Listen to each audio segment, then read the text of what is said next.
Kopi Senangan, Kopi Bosian, Kopi Rangkaian, dan selamat pagi saudari dan kongsi pacai, singing kuala bagi kamu yang merayakan Tahun Baru Cina. Dan Siono, tahun ini tiada singa yang berjalan-jalan, tapi tiger saja yang berada di rumah pun cukup juga lah kan. Walaupun singa tidak ada, sekurang-kurangnya tiger masih ada di depan meja kamu. Tapi hari ini, pagi ini, jangan ada dulu tiger lah. Kita dengar firman Tuhan yang memberi pengharapan kepada kita pada saat ini. Kita masih dalam dunia pandemik, dunia di mana orang hidup segan, mati tak mau. Dulu dunia kita pikir bahwa dunia ini akan berlanjutan oke saja. Bukan saja oke, kita rasa macam kita tidak perlukan Tuhan pun oke juga, sebab senang cari makan, senang buat bisnis, senang banyak obat-obatan yang telah produk-produk baru. Dulu saya masih ingat produk yang mula-mula adalah Amway, kemudian MyWay, kemudian sekarang yang famous adalah Atomy. Dan semua itu banyak produk-produk, tapi tidak ada satu produk yang dapat mengobati segala penyakit. Dan sebab itulah pada hari ini kita berhadapan dengan dunia pandemik yang meragut bukan saja banyak nyawa, tetapi meragut banyak keluarga-keluarga, orang-orang muda, para belia, dan juga beliau juga termasuk hilang harapan, sebab buat apa lagi mau hidup, sama juga cepat mati dia bilang. Dan inilah yang kita hadapi pada hari ini. Zaman perjanjian lama, satu penyakit yang ditakuti adalah penyakit kusta ataupun leprosy. Penyakitnya adalah penyakit kulit, penyakit macam kalau kamu lihat tuh anjing kan, itu yang kagalan punya, yang tidak ada orang yang mendekat. Dan ini yang kita berhadapan dengan saat ini selepas beberapa ribu tahun, kita berhadapan seperti apa yang dihadapi oleh mereka yang berada di perjanjian lama. Jadi kita lihat pembacaan pertama pada hari ini, yaitu pembacaan yang kita dengar tadi berkenaan tentang leprosy ataupun kusta. Dan mungkin banyak di antara kamu tidak tahu apa itu kusta. Saya buka cerita dulu, sebab pada tahun 1990, kalau tidak silap 90, waktu saya masih lagi di seminari di Kuching, kami dibawa pergi ke leper camp. Leper camp ini adalah Jalan James Brook, jauh daripada bandar Kuching, dia terpencil. Kenapa dia diletak terpencil? Sebab dia adalah leper camp, tempat penyakit kusta semua. Dan bila dengar penyakit kusta, kami pun memang takut, sebab waktu itu saya masih muda, takut mati juga bang, macam kamu juga. Jadi bila kami kasih penerangan, bila kau pergi second itu yang pesakit sana itu kuman boleh tinggal 1 minggu, dia bilang. Jadi kami pastikan kami tidak ada luka-luka. Jadi pendekkan cerita, kami sampai di sana, dan masa kami bercerita-cerita dengan pengurus di sana, dia tanya, mana kau punya kasut? Dia bilang, dia tanya tuh satu pesakit sana, dia bilang kan, mana kau punya selipar? Dia bilang bang. Jadi itu ya pesakit pun heran, kenapa dia kena tanya mana selipar kau. Tuh kalau dia tengokkan, kaki dia putus tanpa dia sedari. Sebab ini penyakit kusta nih, kadang-kadang kalau itu bakteria, karena kau punya hidung, pada jatuh hidung kau. Telinga, pada jatuh telinga kau. Dia tanpa disedari. Dan banyak yang pakar-pakar ini. Dan ada satu orang, dia daripada kawasan Sarawak juga, dia dibawa ke sana sebab keluarga dia kurung dia dalam kandang anjing, macam kandang ayam atau kandang anjing itu, dan tidak mau kasih lepas dia sebab dia ada penyakit ganjil, dan orang-orang kampung tidak tahu apa jenis penyakit ini. Jadi apabila kebajikan lihat, tengok, dan dia ada penyakit kusta, jadi dia kena bawa pergi ke Kuching, pergi tempat leper camp sana, tempat camp penyakit kusta. Mereka dipisahkan daripada keluarga, dan kebanyakan yang mengidap penyakit ini, ada yang bertahan, ada juga yang tidak bertahan. Sebab pertama, keluarga mereka tidak akan melawat. Kedua, tidak dibenarkan melawat. Ketiga, kesunyian. Dan hidup mereka adalah yang betul-betul macam zombie, bang, kamu tahu zombie, macam itu bosau berjalan bah, yang bau itu tapi sedap kalau kau campur lada sama apa itu halia. Jadi ini keadaan mereka ini yang betul-betul terpisah daripada masyarakat. Walaupun ada keluarga, walaupun kau ada anak, ada istri, terpisah. Dari jauh saja kau boleh melihat. Sebab penyakit itu sangat berjangkit. Sebab itu dalam kitab Imamat, bab 13-14, menampakkan betapa takutnya orang-orang terhadap penyakit kusta. Penyakit kusta dianggap sebagai hukuman dosa. Jadi inilah yang dihadapi oleh orang-orang yang berpenyakit ini. Mereka anggap itu adalah dosa ataupun dosa keturunan. Sebab itulah kalau kau ada penyakit macam-macam, berarti itu keturunan kau. Jadi kita lihat di sini penyakit kusta dianggap sebagai hukuman dosa. Hamba penderita pun dilukiskan sebagai seorang sakit kusta, sebab ia menanggung dosa dan kita berbuat perpuli atau silih. Penyakit itu menyebabkan orang dikucilkan dari masyarakat sehingga hanya Tuhan dan Juru Selamat yang dapat menyembuhkan. Itulah anggapan orang. Bila kau ada penyakit ini tidak ada obat yang dapat mengobati. Tetapi sekurang-kurangnya saya dengar sekarang ada sudah obat penyakit kusta. Banyak sudah yang balik ke rumah masing-masing. Tetapi masih lagi ada itu ska dia bilang, ataupun itu tanda itu yang tidak diterima oleh masyarakat. Hidup mereka sangat-sangat menderita, bukan karena penyakit, tetapi karena itu dikucilkan, dibuang daripada masyarakat. You become outcast, dia bilang bah, dalam bahasa dusun. Kau become outcast bah, from the society. Jadi inilah kehidupan orang-orang yang berpenyakit kusta ini, macam mana hidup mereka yang penuh dengan penderitaan, tidak diterima oleh masyarakat, dianggap sebagai pendosa, dianggap sebagai banyaklah ada anggapan-anggapan itu. Jadi di sini dalam kitab Imamat, Tuhan berfirman kepada Musa dan Harun, kita kenalkan adik-beradik ini, apabila pada kulit badan seorang ada bengkak atau bintil-bintil atau panau yang mungkin menjadi penyakit kusta pada kulitnya, ia harus dibawa kepada Imam Harun atau kepada salah seorang dari antara anak-anaknya yang adalah imam, sebab mau mengesahkan. Dan inilah macam juga kita pergi jumpa dokter. Jadi karena orang itu sakit kusta maka ia najis. Jadi kalau kau ada penyakit kusta berarti kau seorang yang najis bah. Sebab kau keturunan orang berdosa dan mungkin dosa kau lebih besar karena daripada ibu bapa kamu. Dan inilah bagaimana mereka dianggap. Jadi orang-orang kusta ini sudah pun ada penyakit karena suruh lagi pakai pakaian yang macam itu gansing pina pipit dia bilang dalam bahasa Korea. Yaitu yang gansing itu yang itu bikin lap bah. Pakai itu pakaian macam itu bah, yang kuyak rebek bah, supaya menunjukkan bahwa kau seorang penyakit kusta. Kau bayangkan, kau sudah ada penyakit, kau kena kasih lagi kain yang buruk-buruk. Patut orang yang ada penyakit kasihlah pakaian yang bagus-bagus, kasih obat dia. Tetapi ini zaman Musa, orang yang sakit kusta harus berpakaian cabik-cabik dia bilang, dan rambutnya terurai. Kau tidak boleh balas siring. Kau mesti kasih serugau kau punya rambut.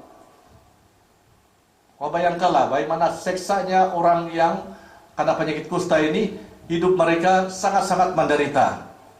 Dilayan bukan seperti manusia lagi. Dan dia harus menutup mukanya sambil berseru najis, najis. Walaupun mereka bukan najis. Ataupun dalam bahasa Melayu, walaupun dia bukan tai. Najis itu tai bagi kita bilang. Selama ia kena penyakit itu, ia tetap najis. Bayangkanlah macam mana kau mau sembuh bila kau sudah sembuh pun kena panggil najis juga. Jangan salah dengar itu najis sebab di Malaysia ini tidak boleh cakap najis, nanti pandai tukar nama itu. Memang ini najis, ia harus tinggal terasing di luar perkemahan tempat kediamannya, di luar perkemahan. Dan inilah kebanyakan lepers camp kan, ini camp-camp kusta, mereka di luar kawasan bandar, sebab ini penyakit sangat berjangkit. Dan itu yang pengalaman-pengalaman saya apabila saya berhadapan dengan pesakit-pesakit kusta, hidup mereka memang merana. Tetapi karena kami mau jadi father kan, kami pergi sekian-sekian lah. Tetapi dengan jujur lah, dengan ikhlas, bukan yang asal apa itu karena mau jadi mau pergi yang tidak. Dan doa sakti yang saya ingat apabila pasal ini kusta, yaitu Saint Damien dan juga Santa Teresa dari Calcutta. Saint Damien, mungkin banyak di antara kita tidak kenal.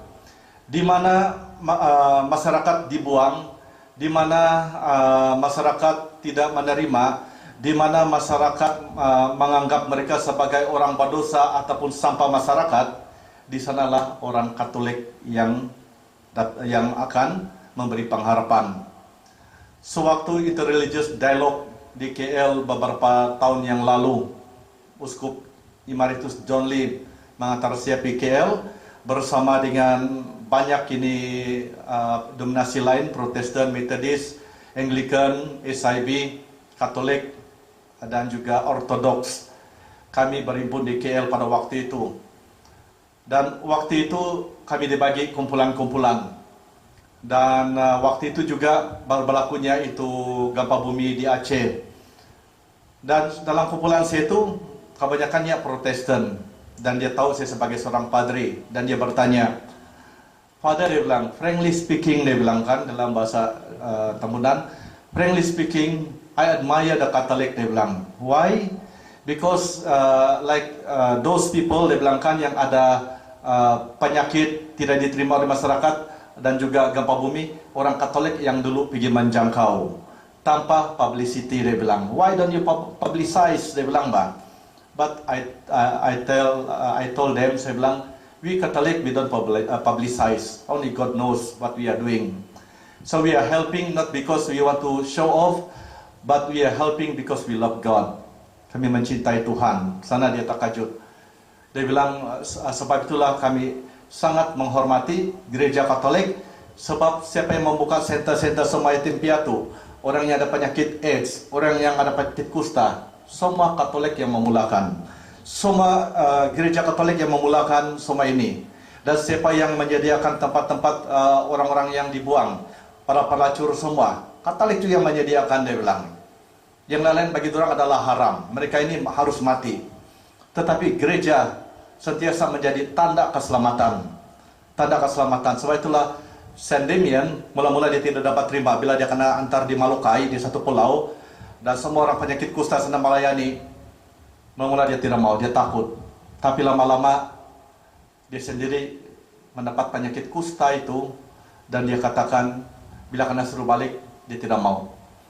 I'm one of them. Saya salah satu daripada mereka. Jadi dia adalah sankti yang untuk orang yang ada penyakit kusta. Dan kedua adalah Mother Teresa dari Calcutta. Dalam hidupnya, dia telah memberi tempat lebih kurang 30.000 orang yang penyakit kusta di Calcutta, India. 30.000. Bayangkanlah itu begitu ramai. Dan dia juga yang telah menyediakan tempat-tempat semua itu. Dan kita lihat bagaimana gereja telah memainkan peranan menjadi tanda keselamatan kepada orang-orang yang tidak ada pengharapan. Dan saya itulah kan iblis coba mau merombak, coba mau menghancurkan gereja karena gereja menjadi tanda keselamatan. Dan ini juga yang terjadi dalam pembacaan Injil pada hari ini, di mana Yesus dalam pembacaan Injil pada hari ini, di mana imam-imam perjanjian lama hanya dapat menyatakan adanya penyakit kusta atau mungkin kesembuhan. Mereka tahu betul bahwa hanya Tuhanlah atau Al-Masih yang berkuasa menyembuhkannya. Mereka tahu. Dan tapi kehadiran Yesus di sana juga membuatkan mereka rasa macam tidak senang. Sebab mereka tidak dapat menerima bahwa Yesus adalah Al-Masih. Yesus adalah Tuhan. Sebab itulah pembacaan ini membawa kita untuk masuk ke dalam Minggu Prapaskah pada minggu depan, di mana dia akan menuju kepada kesengsaraan karena mukjizat yang dilakukan, karena kebaikan yang dia telah buat untuk orang-orang yang tidak diterima oleh masyarakat. Dan di sini kita lihat, mereka tahu betul bahwa hanya Tuhanlah yang akan menyembuhkan. Dan di sini kita juga cinta, ia mau menunjukkan bahwa ia datang untuk melawan dosa. Ketika Yesus menyembuhkan si sakit kusta, ia mau menunjukkan bahwa ia datang untuk melawan dosa. Cinta kasihnya menyebabkan dia melanggar hukum. Ia menyentuh si sakit untuk menyembuhkannya, tetapi untuk menunjukkan bahwa ia bebas dalam hal ini, maka ia menyuruh si sakit yang sudah sembuh itu pergi menghadap imam agar mereka mengakui kekuasaan Al-Masih padanya. Jadi bagi orang-orang Yahudi, kalau orang itu ada penyakit, kau tidak boleh dekat sama dia. dia sebab mereka itu najis. Dan orang-orang kusta bila mereka pergi mana-mana, lonceng diikatkan di kaki atau di leher supaya bila orang dengar bunyi lonceng mereka lari jauh-jauh. Dan kau bayangkanlah, sudah pun ada penyakit kusta, mereka mau cari makan macam mana? Kau pergi tempat saudara kau, nampak saja kau ada lonceng, nampak saja kau punya pakaian yang cebek-cebek, nampak saja pakaian kau punya rambut yang bukan bala tangga atau bala siring, serugau begitu, kau lari. Mana kau dapat makan? Jadi kau tengok macam mana kehidupan ini orang yang penyakit kusta, Pak. Sangat-sangat dibenci, jangan sangat-sangat dijarakkan begitu jauh. Tapi di sini kita lihat sesuatu perkara yang dinanti-nantikan oleh semua orang di seluruh dunia. Begitu juga dalam saat ini. Nanti saya kasih kait kamu macam mana itu pandemik COVID-19 juga adalah penyakit kusta kita pada zaman ini. Dan di sini Yesus, sekali peristiwa seorang yang sakit kusta datang kepada Yesus sambil berlutut di hadapannya. Ia memohon bantuannya, katanya, kalau engkau mau, engkau dapat mentahirkan aku. Hari ini kita sejak daripada pembaptisan Yesus di Sungai Yordan dan penyembuhan orang yang kerasukan setan, dan juga minggu lalu penyembuhan mantua Petrus, dan juga penyembuhan juga yang minggu lalu juga, dan hari ini pun penyembuhan daripada seorang penyakit kusta. Dan selalunya Yesus yang datang kepada orang yang sakit. Hari ini orang yang ada penyakit ini datang kepada Yesus. Dia melanggar hukum. Sepatutnya orang yang najis, yang ada penyakit, tidak boleh menghampiri orang yang bersih. Tetapi karena dia tahu siapa Yesus, dia datang kepada Yesus, berlutut di depan Yesus, dan dia berkata, kalau engkau mau, engkau dapat mentahirkan aku. Satu doa yang pendek, tapi penuh dengan kepercayaan. Kenapa dia cakap, kalau engkau mau sembuhkan saya? Kenapa dia cakap, Yesus sembuhkan saya? Tetapi dia cakap, kalau kau mau. Sebab penyakit kusta ini, dia tidak mau sembuh karena kehendaknya, tetapi dia mau yang kehendak Tuhan. Dia mau memberi ruang kepada Tuhan Yesus untuk menyatakan kasihnya untuk menyembuhkan orang kusta ini, Pak. Dia tidak paksa. Kadang-kadang kita paksa Tuhan kan. Tuhan, saya sudah pergi gereja 50 tahun, saya aktif. Dulu saya bakat katekis. Saya punya uncle, father, bishop. Kenapa kau tidak kasih sembuh saya? Kadang-kadang kita menuntut, saya sudah banyak menderma gereja. Kenapa kau tidak kasih sembuh saya? Bawa saya pergi Tuhan lain. Selalu kita mau supaya kehendak kita terjadi, Pak. Tapi ini orang kusta. Apa dia cakap? Kalau engkau mau, sembuhkanlah saya. Memang Yesus mau, tapi dia mau kita meminta. Sebab banyak orang tidak suka disembuhkan, Mbak. Seperti selalu saya katakan, kalau kamu ada 7 orang anak atau 11 orang anak, bukan semua anak itu kau dapat bagi kasih sayang yang sama. Mesti ada juga anak kamu yang nombor 3K, nombor 4K yang gurangak bin karimput, yang kodotulu, yang keras kepala. Mesti ada juga itu, walaupun dari bibit kamu. Mesti ada juga itu. Jadi selalunya kasih sayang itu tidak diberi sama rata. Tetapi saya itulah kan, kalau anak ya selalu karena marah-marah, karena panggil binatang setan sama itu. Kalau mereka sakit, mereka suka sakit, mereka tidak mau sembuh. Sebab karena kasih obat pun mereka buang, camsia dulu. Jadi kenapa tidak mau makan obat? Sebab kalau kau baik, kau tidak akan peduli. Karena suruh pergi siram bunga lah, karena suruh pergi siram kamu punya kaladi lah, macam-macam. Tapi kalau anak itu sakit, kamu punya suara bagus, tidak payahlah kau pergi sekolah, tidak payahlah kau pergi gereja, Tapi kalau sakit, binatang punya anak, setan punya anak. Jadi itulah orang, kalau anak-anak suka kalau dia sakit, dia tidak mau disembuhkan. Itulah Yesus mau dari kita saja mau minta disembuhkan, Pak. Tuhan, saya ada penyakit sekarang, sembuhkan saya. Please Lord, I know you can do it. Please, kasih sembuh sama saya. Tapi bukan kehendakku, tapi kehendakmu. Dan Tuhan tahu apa dia mau buat. Kalau bukan dia kasih sembuh kau pada hari 6, dia kasih sembuh kau mungkin bulan 8. Dia tahu. Dan ini yang ada penyakit kusta ini, dia berlutut depan Yesus. Kalau engkau mau, dia bilang engkau dapat menyembuhkan. Maka tergeraklah hati Yesus. Yesus tidak pernah memaling mukanya kepada orang yang bersuruh kepadanya. Tidak kira apa bangsa, agama, apa juga situasi kehidupan kau, macam mana keadaan kau sekarang ini. Dia tidak pernah berpaling muka dia, kau bukan Kristen, kau bukan saudara, kau bukan keturunan Yahudi. Tidak. Mata Yesus adalah mata yang berbelas kasihan. Apa dia cakap? Maka tergeraklah hati Yesus oleh belas kasihan. Lalu ia mengulurkan tangannya. Bila dia mengulurkan tangannya menyentuh, berarti dia melanggar itu hukum Taurat. Itu yang tidak boleh menyentuh orang yang ada penyakit. Tetapi Yesus melanggar. Dia melanggar semua itu hukum, tetapi dia beri hukum cinta kasih dengan menyentuh orang yang ada penyakit itu, dan lalu ia mengulurkan tangannya menjamah orang itu dan berkata kepadanya, aku mau, dibilang. Ya, apa dia cakap sini? Jadilah engkau tahir, berarti sembuhlah dari penyakit kau. Seketika itu juga lenyaplah penyakit kusta orang itu dan menjadi tahir. Saya beritahu kepada, minggu lalu saya ada beritahu kepada seorang umat kita, saya selalu mempunyai penyakit kulit di sini. Penyakit kulit, saya tahu kusta ataupun leprosy, palis. Jadi setiap kali bila saya kasih misal kan, saya pun mau penyembuhan juga sebab saya ini manusia bukan mesin, pun perlu penyembuhan. Karita pun perlukan servis setiap 3 bulan apalagi manusia. Jadi saya ada penyakit kulit di sini. Jadi saya beritahu kepada satu umat, setiap kali saya menyambut tubuh Kristus kan, saya ambil itu tubuh Kristus, saya letak di mana yang ada penyakit saya punya tangan itu. Dan selepas beberapa bulan saya tidak ingat lagi itu, saya tidak lagi garuk-garuk apa semua. Dan terus saya ingat sudah baik. Sampai sekarang tidak lagi. Selalunya kalau bukan alergik apa semua, dia selalu datang. Terus saya beritahu kepada orang itu, Yesus menyentuh orang yang ada penyakit kusta. Dia menyentuh Dalam setiap kali kita merayakan Ekaristi, kita menyambut tubuh Kristus yang nyata, yang boleh menyembuhkan jika kamu benarkan Tuhan menyembuhkan. Boleh menyembuhkan kita punya penyakit. Kalau bukan penyakit fisikal, penyakit spiritual. Jadi ini yang selalu kita lupa.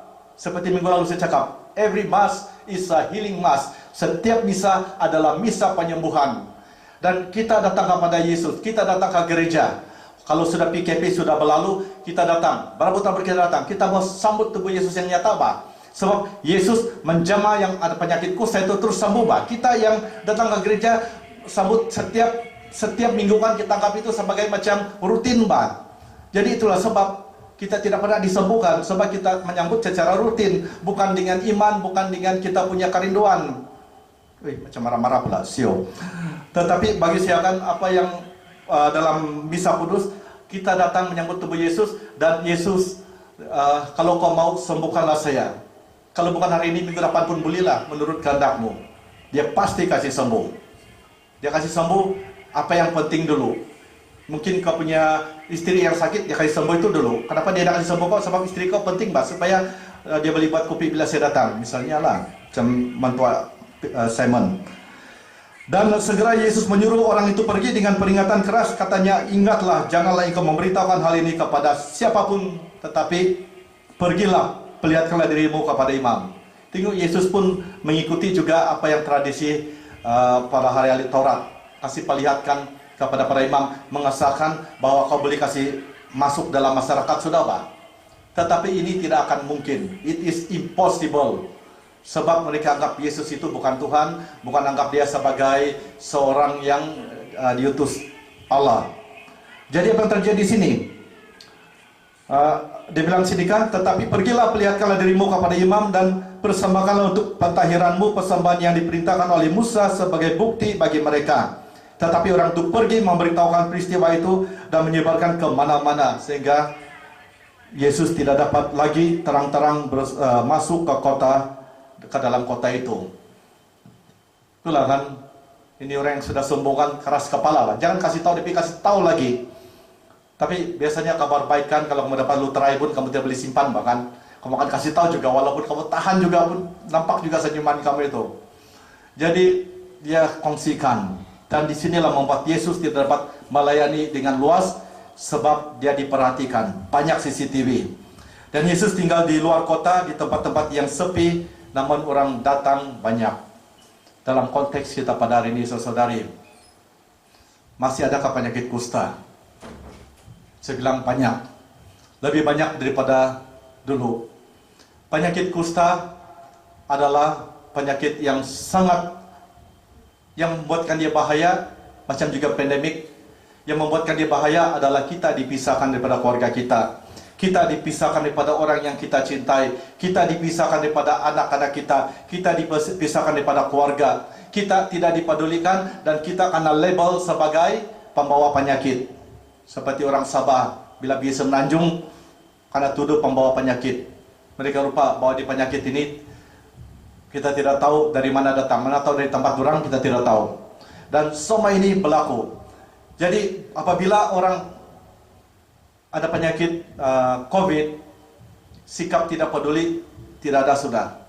Sikap peduli tidak ada sudah. Semua menjadi sikap tidak peduli, sikap tidak mau mengakui saudara, sikap membenci, sikap mengenepikan, dan sikap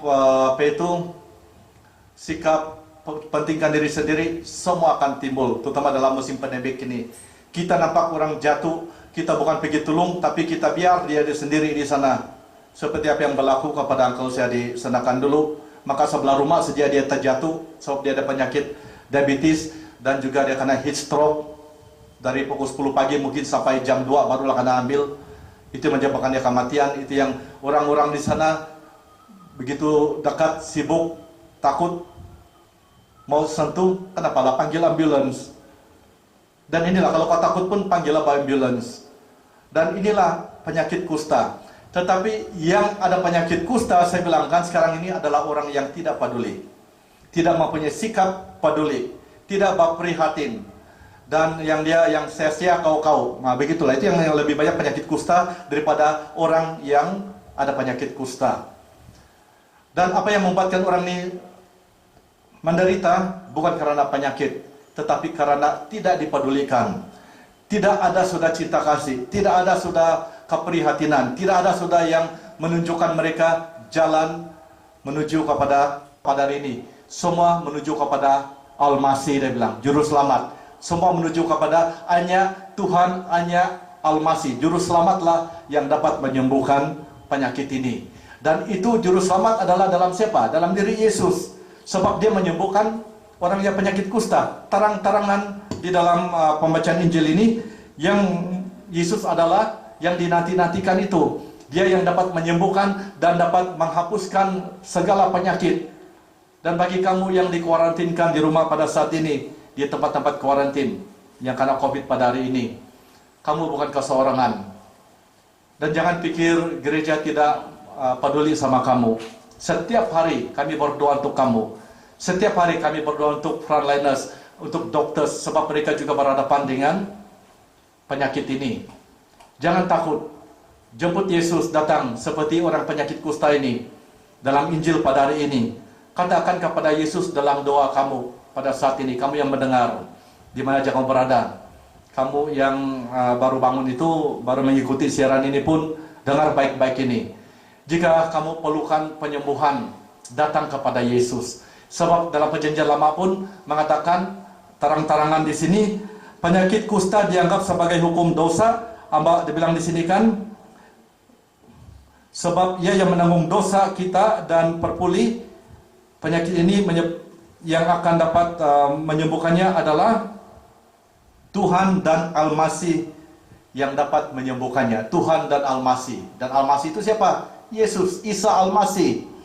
Dan di dalam perjanjian baru, dan dia katakan di sini, mereka tahu betul bahwa hanya Tuhanlah atau Al-Masih yang berkuasa menyembuhkannya. Jadi siapa Yesus? Jadi Yesus menyembuhkan. Hanya Tuhan dan Al-Masih, dia bilang. Dan Yesus datang di tengah-tengah kita, tapi orang menutup pintu.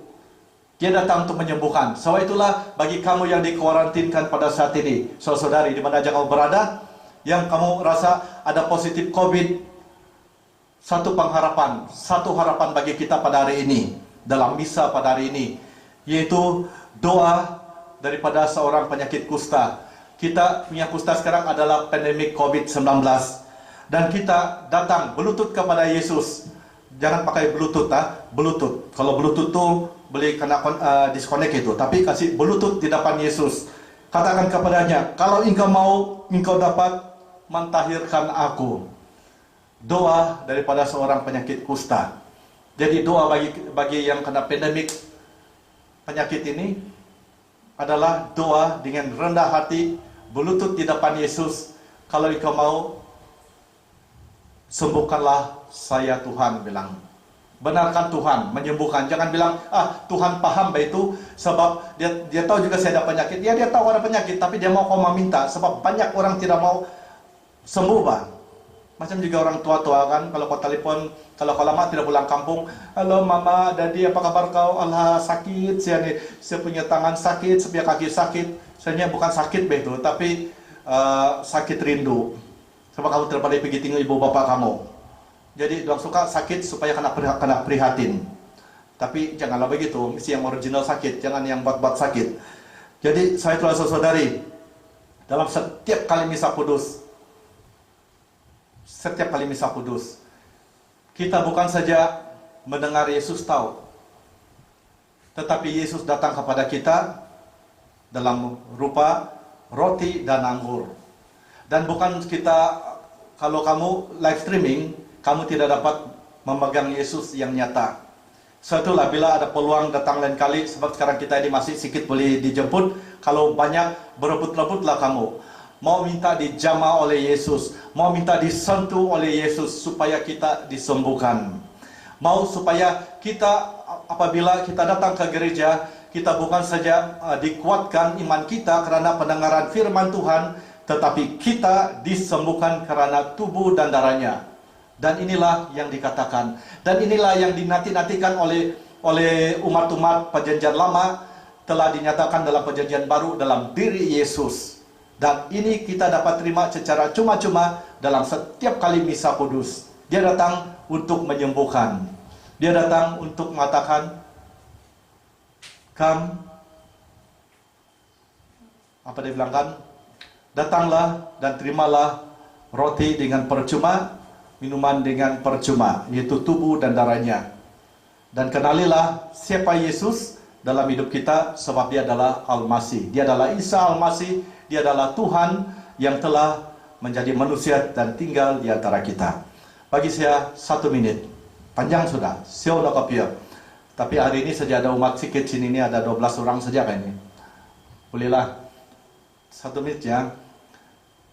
Dalam pengalaman saya sebagai seorang padri, apabila pergi melawat orang-orang sakit di rumah-rumah mana-mana, saya sangat kecewa apabila seorang ibu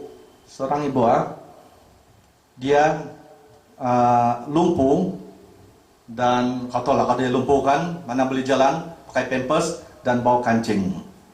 Dia punya suami duduk sana, anak dia duduk sana, ama dia duduk sini dekat itu mama, kasih suap dia makan dan kasih minum dia. Saya datang saja sana, saya mau kasih tahu yang itu suami dia dan anak-anak dia sana kan. Saya datang, saya terus pergi peluk itu ibu yang sedang sakit itu. Saya pergi peluk dia, saya bilang, Tuhan mencintai kau. Dan saya beritahu juga dalam hati saya bilang, Tuhan kau tengok dong tidak peduli, bagus kau ambillah dia ini, saya bilang. Tapi saya bukan mau pendidikan cerita habis. Tapi saya kamu tidak pernah perhatikan pendidikan cerita, tidak lama si istri, si ibu itu meninggal dunia. Dan masa meninggal dunia itu, terus dulu ada nih dia punya anak nomor 1, dia cakap, mama saya sungguh baik, dia bilang, dia bagus sama kami begitu, begini, dia bilang, dia sangat prihatin sama kami. Waktu itu kan musim Paskah, sedikit lagi saya betulin Paskah mau umpan sama dia. Saya bilang, kau tampiran, kau bohong, saya bilang. Masa mama kau sekarat maut, tidak dapat jalan, kau tidak pun kasih suap mama kau. Tapi di kuburan kau taruh banyak makanan di sana, termasuk licun. Kamu tahu itu. Jadi itu yang saya beritahu selepas itu pengkobumian lah, selepas saya punya homili selepas itu. Jadi soal itulah saudari, jangan biarkan ahli keluarga kita saudara-saudari kita tidak dipedulikan. Mother Teresa waktu dia di England, Street of London, banyak itu beggars di sana, dan ada satu orang tua serugau, panjang janggut, kasejukan, dan Mother Teresa pergi ke tempat dia, pegang tangan dia. Jadi baru dia mau cakap, "How are you?" Dia bilang, "Apa kabar kau?" Terus orang tua bilang, "Thank God." Dia bilang, "This is the first time in my life I feel the warmth of the human being punya tangan." Dia bilang, "Buat pertama kali saya merasa kehangatan seorang manusia." Dia bilang. Mother Teresa terus tersentuh. Dia tidak tanya, dia bilang, "I'm hungry, I'm thirsty," tapi for the first time saya rasa kehangatan manusia. Sikap peduli. Sebab itulah Allah peduli. Marilah kita dalam misa ini mau supaya membangkitkan diri kita supaya menjadi seperti Yesus, melihat dengan mata belas kasihan. Amin.